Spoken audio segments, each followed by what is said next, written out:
Good morning बच्चों। आज हम लोग क्लास 10 में ये जो आपका बुक है फर्स्ट फ्लाइट के एक्सरसाइज 4 से हम लोग एक चैप्टर पढ़ने जा रहे हैं। चैप्टर का नेम है from the diary of Anne Frank. इसमें एनालिसिस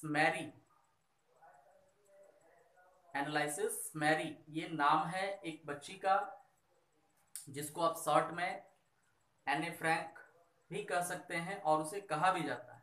ठीक, एने फ्रैंक अपनी फैमिली के साथ, इसका जन्म जो है 12 जून 1929 को जर्मनी में हुआ था। इसके पेरेंट्स या फैमिली मेंबर्स सारे लोग जर्मनी में रहते हैं और ये लोग जर्मनी में तब तक रहे जब तक कि द्वितीय विश्व युद्ध सेकेंड वर्ल्ड वार समाप्त नहीं हुआ था। इसके बाद जब जर्मनी को नाजी के पावर में लाया गया तो इसके फैमिली वहां से एम्स्टर्डम चले गए और उसी दरमियान ये जब अपने फैमिली के साथ रह रही है उसी समय ये एक डायरी को लिखी है और उस डायरी में इन्होंने क्या लिखा है इसके बारे में आज हम लोग इसको विस्तृत रूप से पढ़ेंगे तो हमें जानकारी प्राप्त होगी। कहती है कि writing in a diary is a really a strange experience for someone like me. Writing in a diary is a really a strange experience for someone like me. अर्थात मेरे तरह अन्य किसी को भी एक डायरी को लिखना जो है या डायरी जब लिखता है तो एक अजीब तरह का एक्सपीरियंस होता है, अनुभव होता है। Not only because I have never written anything before, केवल इसलिए नहीं कि मैंने इससे पहले कुछ लिखा नहीं था, but also because it seems to me that later on neither I nor anyone else will be interested in the musings of a 13-year-old school girl. बल्कि स्ट्रेंज इसलिए है क्योंकि ये कहती है कि एक 13 ईयर स्कूल गर्ल के द्वारा लिखे गए डायरी को या डायरी में कोई भी पर्सन, कोई भी व्यक्ति इंटरेस्ट नहीं लेंगे। इसलिए ये कहती है कि writing in a diary is really a strange experience for someone like me, अर्थात मेरे जैसे बच्चों को डायरी लिखना एक स्ट्रेंज एक्सपीरियंस होता है क्योंकि इसकी उम्र अभी बहुत कम है, 13 ईयर है और 13-year-old गर्ल या स्कूल गर्ल है वो, तो जब वो डायरी लिखती है तो इसकी डायरी को मतलब लिखने पर कोई विश्वास या बिलीव नहीं करता है। ओ वेल इट डजंट मैटर, फिर भी ये कोई बात नहीं हुई। आई फील लाइक राइटिंग, मैं महसूस की या मुझे महसूस हुआ कि मुझे क्या करना चाहिए, लिखना चाहिए, डायरी लिखना चाहिए। And I have an even greater need to get all kinds of thing off my chest, और जो चीजें हमारे मतलब हम जो डायरी में लिखेंगे वो सारी चीजें हमारे चेस्ट में, चेस्ट मीन्स यहाँ पे हृदय, दिल, जो हमारे दिल में था या दिल में है, उन सारी चीजों को हम डायरी में व्यक्त कर सकते हैं। कहते हैं कि paper has more patience than people. Patience का मतलब होता है धैर्य, धैर्यवान, सहनशील। ठीक है, एक होता है पेशेंट, पेशेंट का स्पेलिंग मरीज होता है ना, पेशेंट मतलब उसका स्पेलिंग जानते हो, PATIENT, और ये है आपका पेशेंस, PATIENC है। ठीक, ENCE, पेशेंस। पेशेंस का मतलब होता है सहनशील या धैर्यवान। तो ये कह रही है कि paper has more patience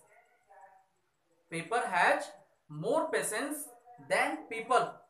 I thought of this saying on one of those days when I was feeling a little depressed and was sitting at home with my chin in my hands। तो ये कह रही है कि paper has more patience than people, अर्थात paper जो होते हैं, कागज, वो लोगों की अपेक्षा ज्यादा सहनशील या धैर्यवान होते हैं। ऐसा वो क्यों कहती है और कब कहती है? तो ये कह रही है कि इसका ये जो विचार है, इसको ये सोच रही है कि पेपर जो है वो मनुष्यों की अपेक्षा ज्यादा धैर्यवान होते हैं। तो इस सोच को वो कब सोच रही है?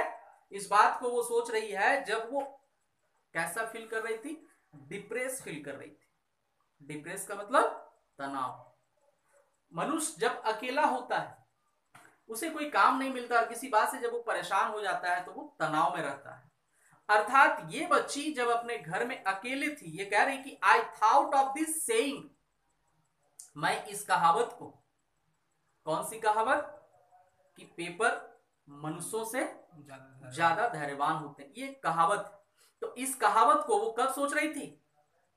उन दिनों जब ये घर में अकेले बैठी थी और थोड़ा सा तनाव खाई नहीं थी, तनाव महसूस कर रही थी, depress. Clear? Bore and listless, मतलब बोर हो रही थी घर में बैठ करके। वंडरिंग, हैरान थी।